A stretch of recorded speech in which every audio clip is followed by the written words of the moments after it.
Viewers, welcome back to my channel once again.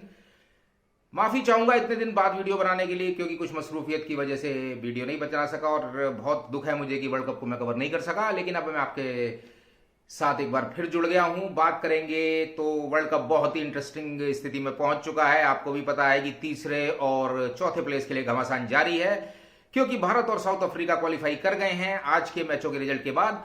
लेकिन अगर बात करूं तो पाकिस्तान की, एक बार फिर इनका लक लेटर स्टेज पे एक खराब शुरुआत के बाद अच्छा होता जा रहा है, जैसा कि हमेशा होता है। चाहे वो 92 का वर्ल्ड कप ले लें, चाहे 2021 का T20 वर्ल्ड कप ले लें, हारते हारते ये टीम एक बार फिर सेमीफाइनल की दौड़ में पूरी तरह से शामिल हो गई है। आज फकर जमान की एक धमाकेदार इनिंग की वजह से कमाल की जीत ली। हालांकि डकवर्स लुइस के हिसाब से ही पाकिस्तान जीता। DLS में 21 रन आगे था जब बारिश के बाद खेल नहीं हो सका। लेकिन यहां मैं मानूंगा कि पाकिस्तान को थोड़ा एडवांटेज मिला, क्योंकि एक विकेट गिरने की देर थी और पाकिस्तान हार सकता था। तो एक बार फिर उनका बहुत बड़ा लक, क्योंकि 92 में भी मुझे याद है जब 1992 का वर्ल्ड कप जीता था, तो एक ऐसे पॉइंट से पाकिस्तान सेमीफाइनल में पहुंची थी जिसमें उसकी हार निश्चित थी। और आज भी कमोबेश कुछ ऐसा ही हुआ, और आज अगर पाकिस्तान हार जाता तो निश्चित रूप से बाहर हो जाता। लेकिन अब फिर वो न्यूजीलैंड, अफगानिस्तान, ऑस्ट्रेलिया के साथ शामिल हो गया इस दौड़ में, और पूरी तरह से शामिल हो गया है, क्योंकि अब उसकी उम्मीद एक बहुत अच्छा मोड़ ले चुकी है। क्योंकि इंग्लैंड से उसका आखिरी लीग मैच है, और इंग्लैंड ने, हम सब जानते हैं, मुझे बताने की जरूरत नहीं है कि इस बार वर्ल्ड कप में क्या किया डिफेंडिंग चैंपियन ने। तो पाकिस्तान के लिए आज के मैच के कंपैरिजन में वो मैच इजी होने जा रहा है।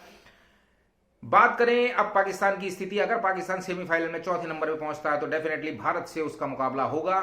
तो यहां सजग रहने की जरूरत है भारत को। इसलिए नहीं कि हम उनसे डरते हैं, हमने उन्हें बहुत बार हराया और 8-0 से हमारा अभी भी रिकॉर्ड चल रहा है। यहां जरूरत यह है कि एक लगातार विनिंग स्ट्रीक पे भारतीय टीम चल रही है, और अगर कहीं ये दोनों मैच, जैसे कि उम्मीद है कि साउथ अफ्रीका को भी शायद भारत हरा देगा, और बहुत ज्यादा चांसेस हैं नीदरलैंड को भी हराने के, तो मैं ये कहता हूं कि भारत अगर ये 18 पॉइंट पे खत्म करता है तो उसके बाद बहुत ध्यान देने की जरूरत है। क्योंकि 2019 और 2015, खासकर 2019 में भी हमने इसी तरह की एक शुरुआत की थी, और एक नॉकआउट मैच में हम सब जानते हैं महेंद्र सिंह धोनी के वो इमोशन जब वो रन आउट होकर वापस गए। न्यूजीलैंड से हम सेमीफाइनल हारे और एक बार फिर धराशायी हो गए हमारे सपने। तो मेरा मानना है कि हर टीम के साथ साथ खासकर भारत को सजग रहने की बहुत जरूरत है, क्योंकि आर्च राइवल है, लोगों की एक्सपेक्टेशन होती है, खिलाड़ी ज्यादा प्रेशर में होते हैं। तो देखेंगे अब क्या होता है और कौन सी तीसरी और चौथी टीम सेमीफाइनल में रहती हैं। बात कर लें भारतीय बॉलिंग की, तो मेरा मानना यह है कि एक बहुत सपाट पिचों पर याद करा दिया भारतीय तिकड़ी मोहम्मद शामी, जसप्रीत बुमराह और मोहम्मद सिराज ने। न्यूजीलैंड के मैच में जब मोहम्मद शामी ने पदार्पण किया, दोबारा इस वर्ल्ड कप में आए, वो शिरकत की, और जब हम सब जानते हैं आज 14 विकेट 3 मैचों में ले चुके हैं, और आग उगल रही है इन तीनों की बॉलिंग। और हम ये भी जानते हैं कि चाहे भारत पहले खेल रहा है, क्योंकि भारत ने बाद के 2 मैचों में पहले खेला और कमोबेश इंग्लैंड के मैच में स्कोर कम किया, तो हमें लगा शायद ये मैच हम हार ना जाएं, लेकिन भारत ने उसमें और भी अच्छी तरह 100 रन की जीत ली। तो हम अपनी बॉलिंग पर बड़े ही अब डिपेंड कर रहे हैं, बैटिंग के साथ साथ अब हमारी हर चीज अच्छी है। भारत की फील्डिंग भी बेस्ट मानी गई है इस वर्ल्ड कप में। तो मेरा मानना है कि हम परिपूर्ण हैं, लेकिन अब हर मैच में संभल संभल के कदम रखने की जरूरत है, क्योंकि मेरा मानना है कि अगर इन 2 मैचों को हटा दिया जाए तो वर्ल्ड कप से महज 2 मैचों की हम दूरी पर हैं।